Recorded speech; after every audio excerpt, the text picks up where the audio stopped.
RMDM tsy hitazapotsiny ireo traboina manerana ny nosy.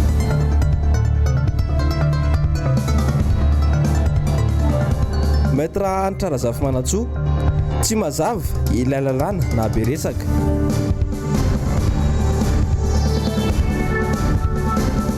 Fitondrana Andrinirina Rajoelina mbola mihevitena anaty propagande.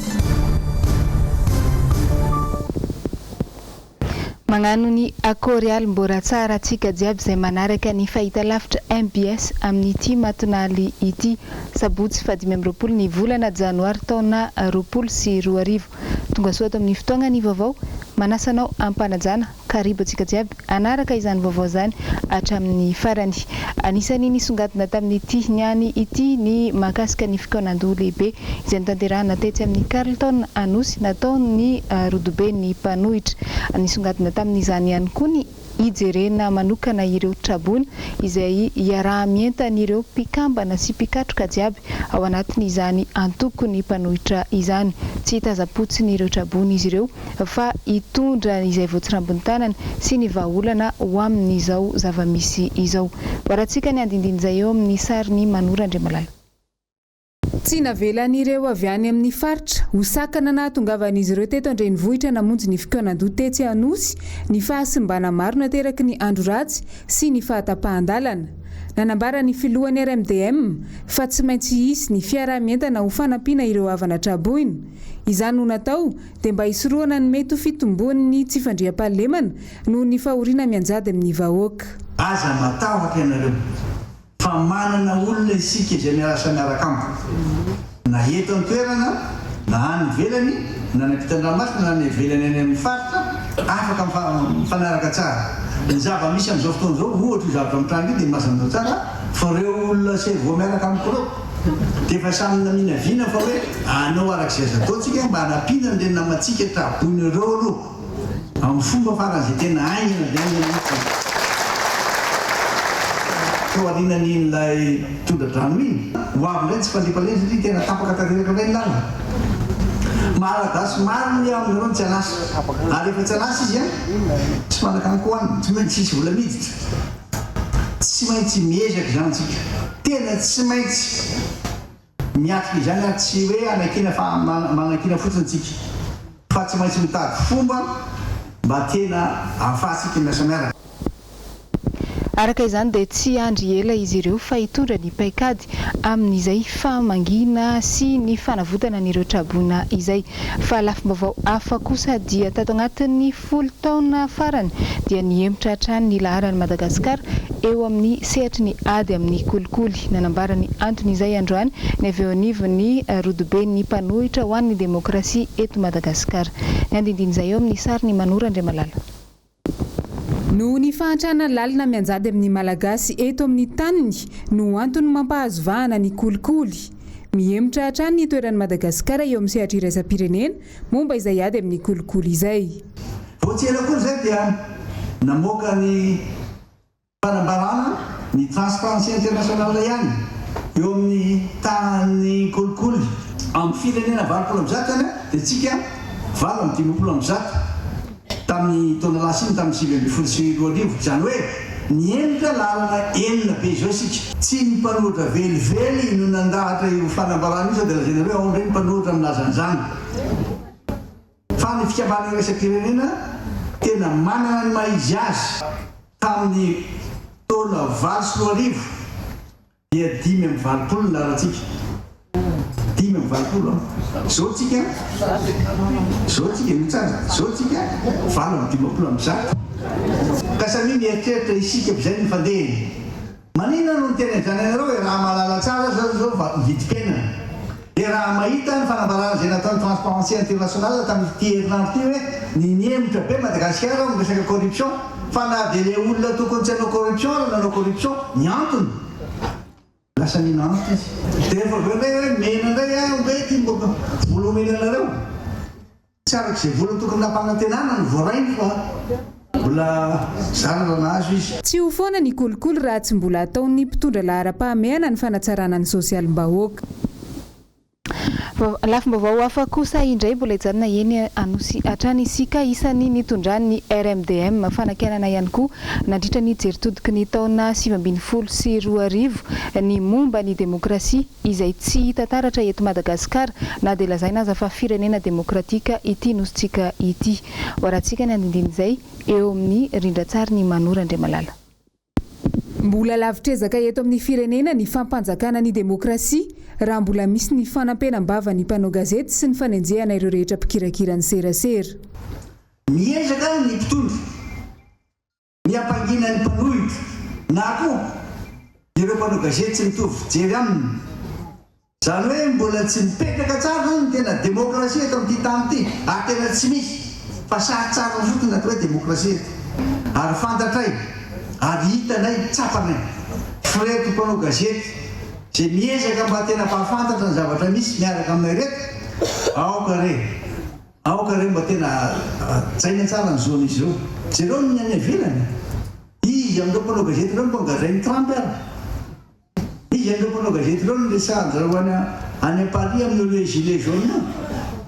Fanetsika eto va miteniteny fotsiny le rangala iny miaro fety loza naza. Voakitika tranopetrano ohatran'izany ny sasany tso. Hélicoptère manidina ery da ahitàn-doza na mipetraka va miloza. Nefa malaza zavatra misy zany laza na zany ireo fa mita zavatra malaza izy hoe mita loza. Ka dia mampisinareo zay mpanao gazety ianareo ny tena fitaovana mahomby indrindra ampahafantarina ny olona zavatra marina sy afa-tsy ivanazy dia maherezy ianareo.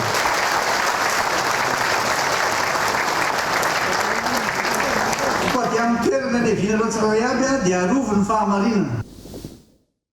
Amboim-pionan'ireo mpikatroka rehetra eo anivony antoko mpanohitra moa ny tetsy amin'ny Carleton Anosy tamin'ny marandray teo nandritra ny fikaonan-doha ny mpanohitra tamin'ity taona 2020 ity. 220 raha tsy ahivina ny isan'ireo antoko politika izay mivondrona ao anatin'izany mpanohitra izany amin'izao fotoana izao. Ho tombotsoan'ny firenena iray manontolo no antony ijoroany ireo antoko mpanohitra ireo. Ny andindin'izay eo amin'ny rindran-tsary ny Manora Andriamalala trany.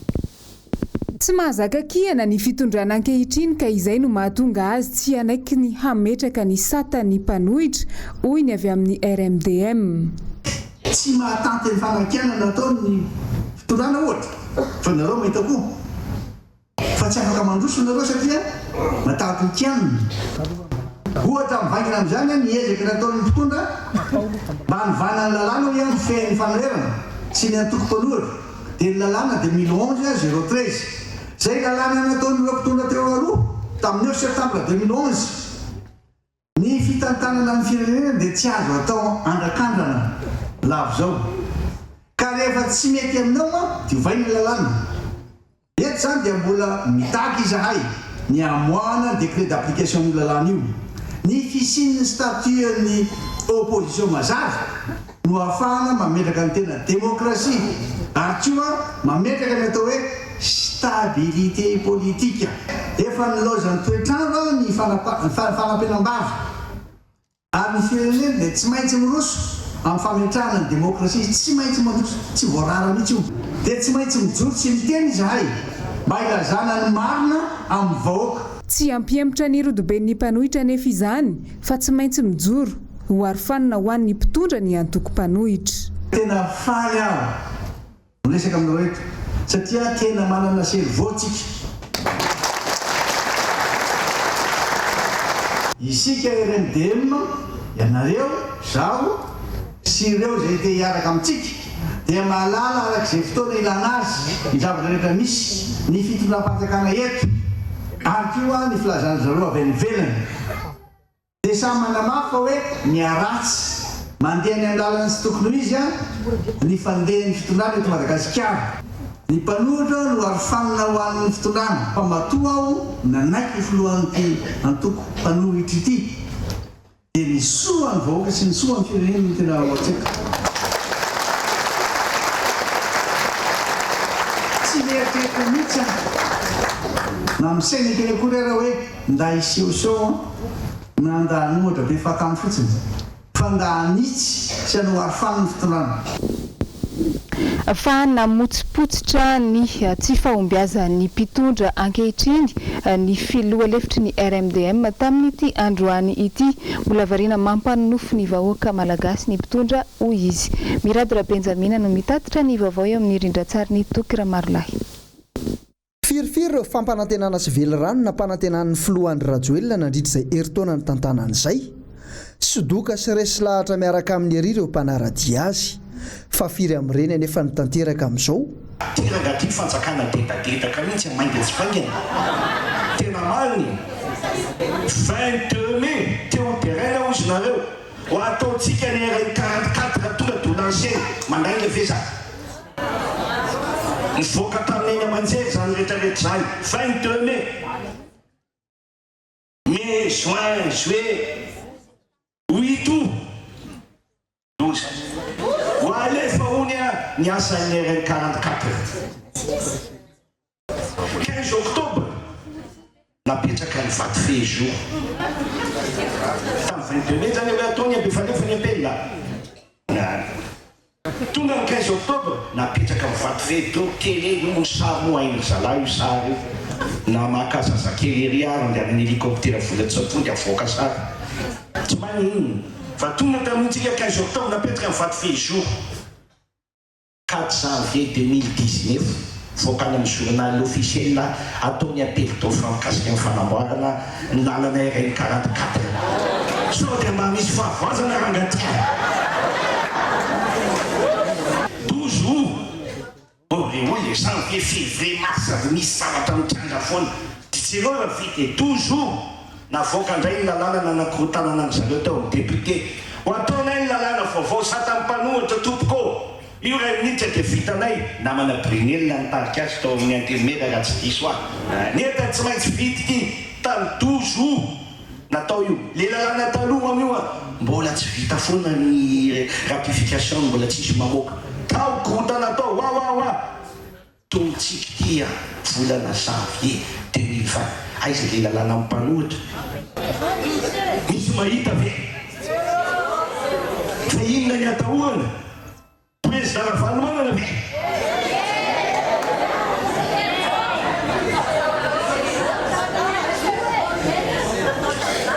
le cerveau mihitsy ny atahoana ka io tsy vita tsy vita hitanareo zany zavatra be dehibe tsy mandainga fa zay zavatra tsy vita fotsiny ny tonono 16 septembre 2019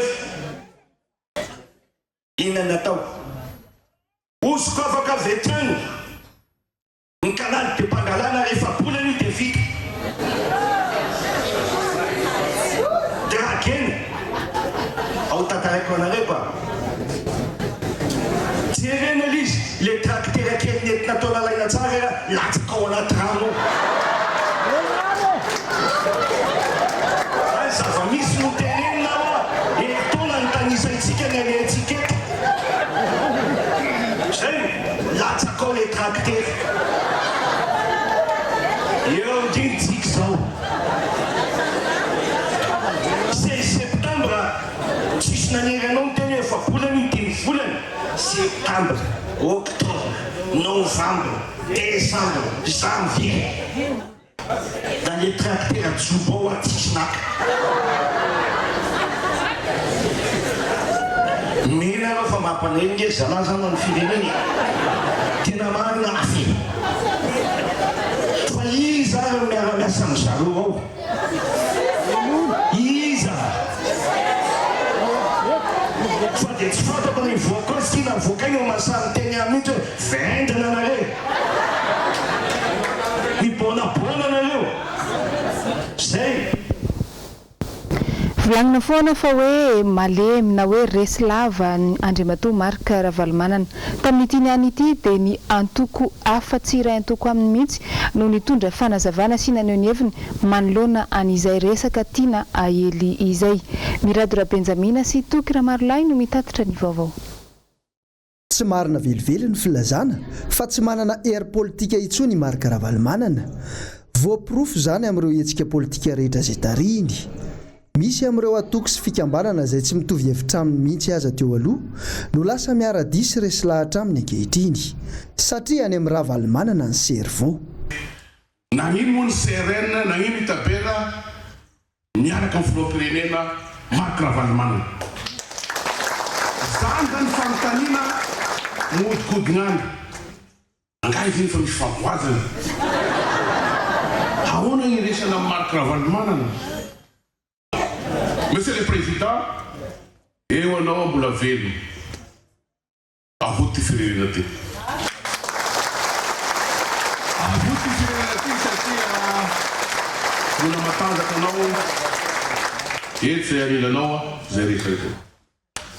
Raha anao ny parea zay décidé.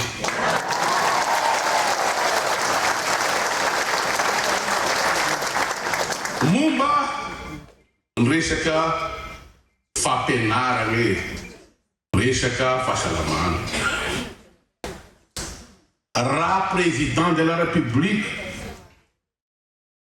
mahavita ohatra nataon'ny Marc Ravalomanana na dia nanohitra anazy eto amin'izay no nisy naneky satria tao amin'ny Marc Ravalomanana dao ny parasikaka ny lasany amin'ny Andrezoely io. Tao président Marc Ravalomanana io le parasikaka ny tao lasany Andrezoely madio anao zao monsieur le président zay ny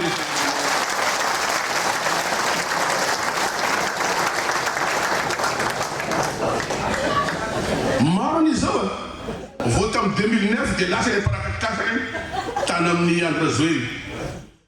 Rehefa avy eo de lasa tany amin'ny Herina Zamampiany parasikaka rehetra eo. Zao lasa izy nifindrany. Soa ihany fa samitsika ty. Mahereza monsieur le président. Nikiany ny président Marc Ravalomanana tamin'izany nanome équipe scolaire agnano de niteny amin'ny mpanosy tamin'izany hoe iny le tsosa baben'ny mpianatra iny. Zay tamin'izay. Aranisan'izany zay satria tsy nanaiky ny CRN ny parasikaka ny tao président Ravalomanana. Si président Marc Ravalomanana mpigaga tamindrany anagnanay ny dossier. Anagnanay ny CRN zany. Rehefa avy ny congrès sika ho avokanay iza daholy nampikajagnaavany tana faritany fa sy Marc Ravalomanana. Izay nampiaraka anazy. Ho hitanareo satria zay ny fahamarinana. Momba ny fahasalamana. Raha anao mandeha ambanivohitra any na eto amin'ny hôpitaly eto matimaty ny sisy fanafody. Sisy fanafody. Zay amin'ny faritray moa dia efa mandeha amin'ny ambiasa zao mandeha amin'ny fanafody gasy. Sisy hevitra. Sy mahavita fanafody. Dia efa migasy agny amin'ny dadarabe any zay. Zany ve no anaovana ty firenena ty. Nefa nareo ihany avoalerana migalavo mandeha any Dubai. Mandeha any Inde. Zany mampisangana ny président Marc Ravalomanana amerina zany asiny firenena zany. Fa lafim-baovao hafa kosa anisan'ny nabe koragnany maro izay mpanara-baovao ny mahakasika an'ilay lalàna izay noterena nolanina teo anivon'ny anteny miram-pirenena tamin'iny taogno loso iny. Isany enjerina ho mpamafy lainga sy ho mpanakirontana saim-bahoaka mihitsy moa nisy olombavim-bahoaka Fidèle Razarapiera raha nanohitra an'izany. Nitondra fanazavana momba io indrindra nisy olombavim-bahoaka Maître Ianatra Razafimanantsoa tamin'ity androany ity. Horantsika ny andindiny izay eo amin'ny rindran-tsary ny Manora Andriamalala. Say mijoro nisy olombavim-bahoaka ny Madagasikara fa tena tsy mazava tokoa ilay lalàna momba ny herisetra izay nasaina nolaniny anteny miram-pirenena tamin'ny taona 2010 sy 2010. Na tiana na tsy tiana dia manokatra tsikelikely ny lalana makany amin'ny fanekena ny fanambadian'olona mitovy fananahana ny fandaniana iny lalàna iny. Rehefa mitsery genre, approche genre dia vehivavy zay. Tsy misy resaka mihoatra an'izay. Fa ty lalàna izay nentina atao amin'ny anteny miram-pirenena ity dia nentina nandrebirebi ny saina ary ny olona rehetra izay tsy mahafantatra an'ilay izy dia misy andininy maromaro ao.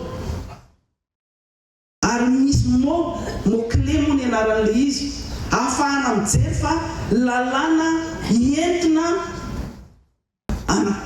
andehanana any amin'ny lalana zay tiany sasany hitondrana an'le izy.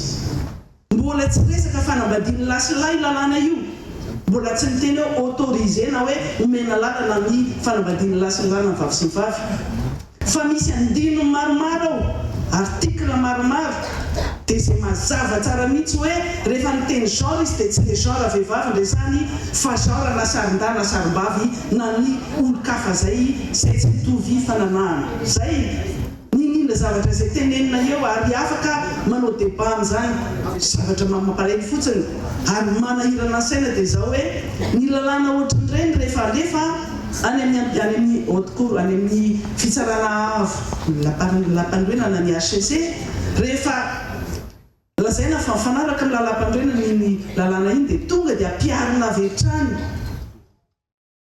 Tsy andry izy anao décret d'application na inona fa karazana lalàna azo tonga dia ampiharina avy hatrany iny. Afaka manampy lalàna décret izy fa ny lalàna tonga dia miatra avy hatrany. Eto zany dia miteny zao hoe lalàna manokatra any amin'ny fanambadiany lasi ny vavy sy ny vavy ny lalàna iny. Vaovao mahakasika ny ako ny fifidianana no tanterana farany teo teto Madagasikara kosa dia na dia efa nivoaka aza ny vokatra ofisialy navoaka ny avy eo anivon'ny tribunal administratif dia mbola any amin'ny fitsarana tampony ny masony rehetra amin'izao fotoagna izao. Mitonitolona ho an'ny fitakina ny fahamarinana raha ny nambara ny kandidao bentanana teto Andrenivohitra Rina Randriamasinoro. Mitatitra n'izay vaovao izay Germaine Menjanahary sy Mathieu Princy. Miariary toy ny tafika andrefa tanàna ny oskoka sy ny tsy fahatomombanana nandritra ny fifidianana ben'ny tanàna sy mpanolo-tsaina farany teo. Ny arahan-drehetra nahita nefa ny valy ny navoaka ny fitsarana tsy fahamarinana no manjaka eran'ny Madagasikara. Ny fiarahamientan'ny rehetra no ahafahana mahazo izany fahamarinana izany. Efa niteneniko hatramin'izay dia ny hoe raisiko adito ahy ny mijoro ary ampiseho amin'ny fahamarinana mahakasika ny fifidianana ben'ny tanàna iny.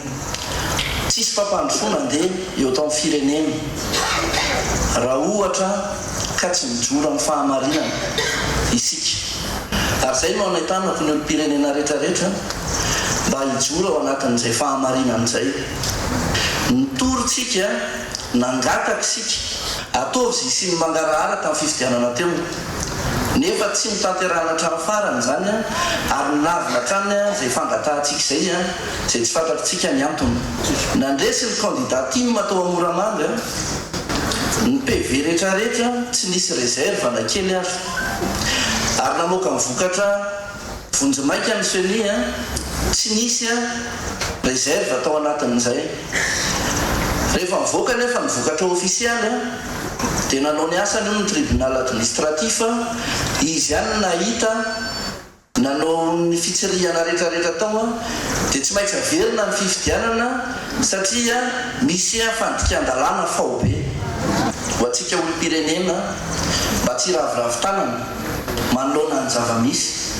Satria raha tsy hijoro ianao ho an'ity firenena ity, raha tsy hijoro ianao ho an'ny taranakao, iza no endrasanao hanatanteraka an'izany. Izay ny momba niny fa lafim-baovao hafa kosa mahakasika indrindra ny toe-karena eto Madagasikara olana goavana izay mbola sedrain'ny firenentsika amin'izao ny famatsiana solika. Nisy ny olona avy any amin'ny faritra tamin'ity androany ity nijoro vavolombelona ny amin'ny fananany Madagasikara an'izany solika izany. Germaine Menjanahary sy Mathieu Princy no mitatitra an'izay. Tsy tokony ho isy eto amintsika ny tsy fahampiana na fanafarana solika ary ny fahatapahan-jiro. Manana arenan-kibony tany ahafahana manamaivana sy mahamaha izany i Madagasikara, saingy ny finiavana hitrandraka no tsy ampy amin'ny fanjakana fa variana amin'ny zavatra hafa izay tsy mahavà ny olam-piainan'ny Malagasy akory. Menabe misy arena, mana pétrole tsika tsy ampijaly amin'ny Antananarivo. Mijaly le jiro anareo, misy pétrole eo fa agnatiny koveta fa tonga dia indesina fotsiny tsy mijaly nareo. Fa manana olo mahay isika manana olo mahay sika mitaonanareo hoe apionareo efa amin'ny tanà misy ana mahalany merana akondro mena dia efa eo an'izy fa agnaty koveta dia tena fa agnaty koveta fa tsy ampiasay fotsiny i président zay naherina jonary mampianana napidina anazy tagnatin'ny sterne nampandehanana direktatanarivo mety tsara dia mba mitaonanareo mba mahay apiona akondro mena mba hivarotany madaholy anazy fa mandrosotsika zay ao faharoa tena farany lalany mainty rano erenina tsy mandroso Madagasikara hitanareo erenina ataontsika tsinotsino fa amy erenina 44 zay tsy mampandroso ny Madagasikara io voalohany ataontsika tsinotsino mahakasika an'izay arena ny Madagasikara izay hatrany tsy fanaraham-dalàna ny fanomezana ny tany malagasy ho an'ny vahiny indrindra fa ilay resaka Elite Agro LLC nanamafizany ny mpahalalàna iraisam-pirenena tamin'ity androany ity ramatoa Arlette Ramarson hoaratsika ny andindiny izay tateriny Miradora Benjamina sy Tokira Marolahy. Misy lalàna amin'ny feaziny tany tsy misy teny iarana amin'ny vahoaka mihitsy ireo fanapa-kevitra raisin'ny mpitondra ankehitriny.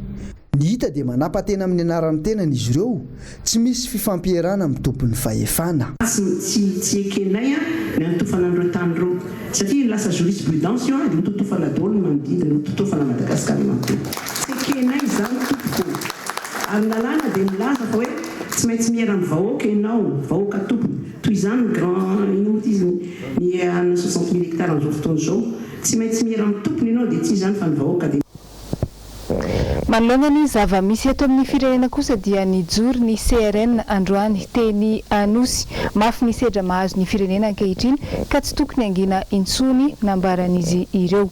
Miradora Benjamina eo amin'ny sary ny Manorandriamalala eo amin'ny rindrantsary ny Tokira Marolahy. Marary Madagasikara amin'izao fotoana izao tsy misy fahamarinana misesy ny loza atao ahoana ny hijeriny loza anjoty firenena ity manana anjara andraikitra lehibe ny vehivavy any mahareny azy. Mijaly ny vehivavy malagasy amin'izao fotoana izao marary ny vehivavy malagasy amin'izao fotoana izao marary ny kibony finosana mibaby ny tserany aina misy ny mangalajaza zay tsy mahavelona ny zanakay izay tsy afaka mampianatra ny zanakay izay tsy afaka mitsabo ny zanakay efa tonga angamba ny fotoana hoe ampy izay antsoavy nataoko antsika vehivavy reny itsika maronisy itsika firenena avy amin'ny hoe reny tsy mendrika atsika ny zavatra misy amin'izao fotoana izao mitsangana ny vehivavy mijoroa itsika familatsika ny firenena. Mbola mitohy hatrany ihany koa ny fitakiana ny fahamarinana manoloana ny ireny osika sy ny tsirary nandritra ny fifidianana be ny tanàna farany teo ireny ho an'ny ao amin'ny kaomuna Moramanga. Andrasana ny valin'ny fitoriana izay napetraka izy ireo teny anivo ny Conseil d'État ary mbola miantso ny rehetra ihany koa izy ireo mba ho sahijoro hiado amin'izany fahamarinana izany. Jessica Miray sy Tokira Marolahy. Fiarovana ny safidin'ny vahoaka izay no antony ijoroany ity ben'ny tanàna lany tao amin'ny komina Ambonivohitra Moramanga ity. Lany tokoa izy tamin'ny fanambarana vonjamaikana avoakan'ny seni tamin'ny fifidianana ben'ny tanàna teo. Saingy namoaka didy ny fitsarana miady amin'ny fanjakana tao Toamasina fa afohanana ary averina manontolo ny fifidianana ao Moramanga. Antony tsy fahatomombanana teo amin'ny fikarakarana ny fifidianana. Fanososena ny safidin'ny vahoaka izao ho hiatrany ity kandida ity manamafy ny antsony ataony amin'ny poniny Moramanga araka izany izy. Tinambara dia hoe na ahoana efa ino no tokony hipetraka ho valin'ny fifidianana raha ny zava-misy tena toerana no jerena sy ny dinihana ka ireny valiny navoakan'ny tribunal administratif ireny dia iarahantsika malala fa tena tanila tsindry azo lena ary manao tsinotsinona ny safidim-bahoaka koa manentana antsika vahoaka amin'ny Moramanga izahay andaotsika hiaraka hitaky ny fahamarinana ho an'ity tanindrazantsika ity sy ho an'ny taranaka ny arena. Tsy ahevina drano fa tsy nisy na dia iray aza ny fitoriana voarainy tafy Toamasina na avy amin'ireo kandida mpifanandrina azy. efa nampiakatra ny raharaha iny anivo ny filakevitra ambony azandriana vony sy ny mpiaradia aminy. Vaovao avy any amin'ny faritra kosa dia misy ny fandaminana sy fandrindrana ny fifamoivoizana any amin'ny lalam-pirenena fa 470 iny manoloana ny fahatapahan-dalana izay misy eo. Izany moa dia fanapahan-kevitra avy amin'ireo tompon'andraikitra ao an-tanàna sy ireo olom-boafidy ao amin'ny voakasika izany. Asina Malala sy Mathieu Prince no mitatitra ny andindininy izay.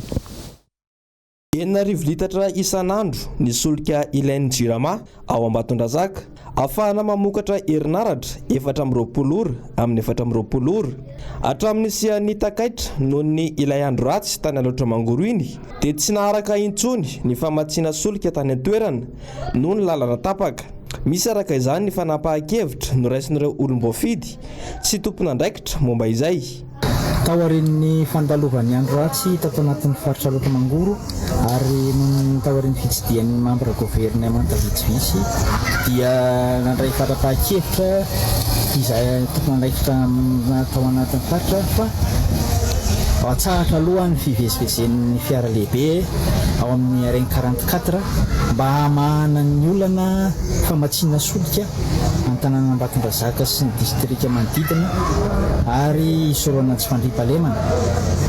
Izay fanapahan-kevitra izay dia natao ao anatin'ny fotoana mandra-pilaminy famatsiana solika satria dia miaina ao anatin'ny aizina sy ny tsy fandriam-pahalemana ny tanànany aloatra mangoro, faritra aloatra mangoro dia natao izay fanapahan-kevitra izay ao anatin'izay vanim-potoana izay zany dia angaviana zany mpampiasa an'ireny camion lehibe ireny aloha mbo andray fanapahan-kevitra ihany koa mba somary ampitsahatra aloha mba hanamora izay famatsiana solika izay. Araka izany dia tsy azo andehanan'ny fiara lehibe intsony ny RN 44 hatreto mba tsy hanahirana ny fandehanan'ny fiara lehibe hitondra solika ho an'ny jirama any Ambatondrazaka.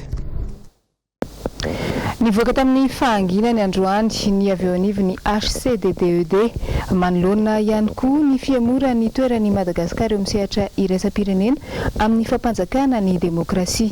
Germaine Menjanahary sy Tokira Marolahy no manazava amintsika ny momban'izay. Tsy andrakandrana ny fitantanam-pirenena mila traikefa sy fahaizana fa tsy vavabe fotsiny ihany. Tatoato dia sesilany ny famakiana batsilana ataona mpanao politika, filoham-piangonana hatramina filohana androm-panjakana manoloana ny tsy fetezana izay ataon'ny mpitondra ankehitriny. Ny ekipan'ity fitondrana ity no isan'ny mpanakiana ny tsy fetezana kely tamin'ireo mpitondra teo aloha saingy dia mifanipaka amin'ny filazana tamin'izany fotoana ny zava-misy ankehitriny. Io ma tsy matetika ne eto Madagasikara rehefa tsy amin'ny fitondrana ianao ditanao dolony tsy mety amrehetrarehetra rehefa tonga fitondrana le tsy netiny tsikirainao iny tohatry ny averinao ny firenena fitantanana ara-bola ny ady amin'ny koloko rehetrarehetra dia zany ohatran'izany daholo hitantsika zany dia zay ary zay tena mahazendana mihitsy le hoe rehefa tsy amin'ny fitondrana dinao daholo ny aretina rehetra fa rehefa eo ianao dia lasa ohatry ny averinao le zavatra tsikirainao.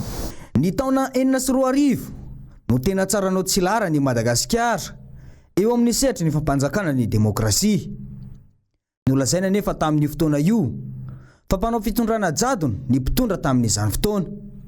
Io zany ny noty azontsika ambony indrindra hatramin'izay tamin'ny namen'ny Economist Intelligence Unit dia enina faingo maherihery teo izy zay tsy tadidiko tsara tsony moa zany fa akandrana fotsiny tamin'ny 9 noty ambony indrindra azontsika tamin'izay dia nidina izy io teo amin'ny 10 raiky amin'ny 10 12 teo tsika fa nahazo tany hatrany amin'ny 3,70 tany notysika 3,83 zany efa tafiditra tao anatin'le latsaky ny efatra. Ina ny antony nahatonga azy satria nisy ny fitoniana dia nisy ny fifandimbiasam-pahefana demokratika ary nisy indrindrandrindra ny fair play amin'ny samy mpanao politika. Fa lafim-baovao hafa kosa dia nisy ny famoregna-panano gazety izay nataony avy eo anivon'ny zandarmaria-pirenena tamin'iny any marandray teo momba ny fitoriana izay napetraky ny ministera ny fambolena sy ny fiompiana. Fananganana fotodrafitrasa tsy ara-dalàna eo amin'ny tanin'ny ministera no antony izany fitoriana izany ka mpagnano gazety sy manamboninaitra ambony no voakasika ilay raharaha. Jessica Miray sy Andry Rakotomalala. Ny 2 janoary teo navoaray fitoriana avy eo anivon'ny ministera ny fambolena sy ny fiompiana ny police judiciaire eo anivon'ny zandarmariam-pirenena. Misy olona niditra tao amin'ny tany ministera ao Nanisana. Nisy tanangana fotodrafitrasa. Tany eo amin'ny mahery ny 2 hektara eo ity tany nisy nizara tao Nanisana ity. Izay tsy ananany ireto olona taratasy ara-dalàna. Misy manamboninaitra ambony eo anivon'ny zandary mpanao gazety voakasika ity raharaha ity. Misokatra mazava ho azy zany moa ny fanadihadiana. Dia rehefa teo mpanatanterahana an'izay dia hita fa misy mivesatra hiampangana andreo dia nentina teo anivon'ny fitsarana izy maly. Tsara zany fantatsika fa efa anivon'ny fitsarana zany io raharaha io ary efa naterina teny ndreo dia androany mbola mitohy ny fanadihadiana manoloana an'izay. Raha tsara ho fantatra zany dia araky ny andininy amin'ny famaizan-dalàna famaizana ao amin'ny andininy fa 470 dia mazava tsara fa raha misy zany fidirana tsy azahoana taratasy na koa hoe fizarana tamin'ny mpanjakana ary indrindra moa fanombana fotodrafitrasa izay efa eo toerana dia voatery tsy maintsy misy ny fisamborana. Nanomboka ho malaraka izany fitsarana ireo olona 10 voakasika ity raharaha ity izay nitohy hatramin'ny androany. Milaza ihany koa ny zandary fa tsy misy ifandraisany tamin'ilay fisavana ny trano ilay mpanao gazety ity raharaha ny tanin'ny ministera ity. Vao azo vao arivariva zao dia nahazo fahafahana vonjimaika ny mpagnano gazety ary fidy Ramanandraibe androany satria androany no niakatra fampanoavana ity mpanao gazety sady mpagnano famakafakana politika ao amin'ny onjapeo tsy miankina raiky ity. Naharitra ora maromaro ny fakanambavany azy ka ny ariva teo vao nivaly fa nahazo fahafahana vonjimaika ny tenany ary afaka nody tany antranony amin'ny 7 ny volana febroary ho avy izao kosa no iverina hiakatra fampanoavana indray izy. Fa lafim-baovao hafa mankalaza ny 10 taonany amin'ity taona ity ny antoko mpihira asin'ny famonjena eo anivon'ny FJKM famonjena Amparibe.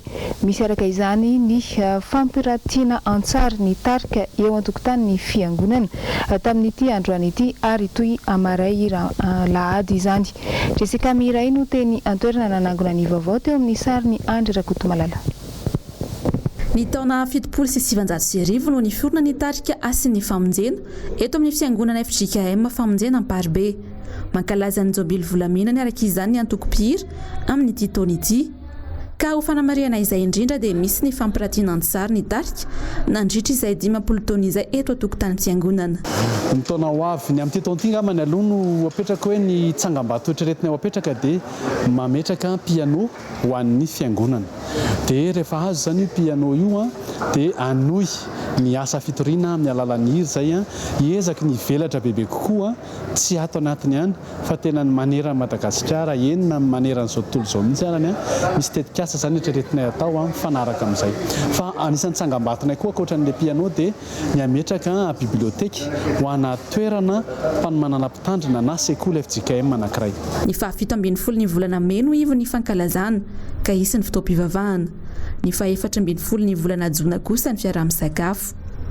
80 izao ny mpikambana ao anatin'ny tarika ary efa mahery ny 900 kosa ny hira izay fanamoana rakira 3. Mampiavaka ity atoko mpihira ity ihany koa ny fananany manokana trano fandraisam-peo eto atokotany fiangonana izay ny tarika manontolo no nanangana azy ho fanamariana ny 7 sy 17 taona ny antoko mpihira.